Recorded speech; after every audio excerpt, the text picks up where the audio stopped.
të varfër shpirtërisht që çdo pasuri toksore nuk na e kënaq neve shpirtin, nuk na pasuron.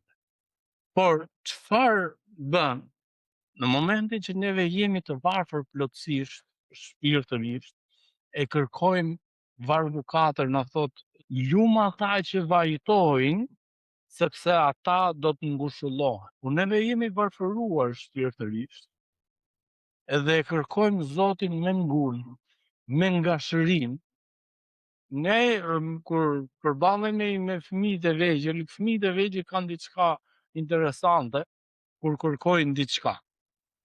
Ata kërkojnë, por nuk ndalen derisa ta marrin.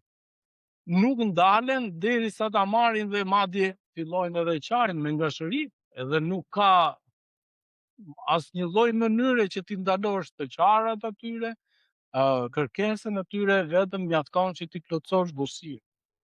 Paktën unë me fëmijët e mi jam përballur shumë herë në këtë. Po e dua unë atë, edhe fillon e qaf sikur i ke rrahur ti ose ndodhur ose po i dhem diçka në trup.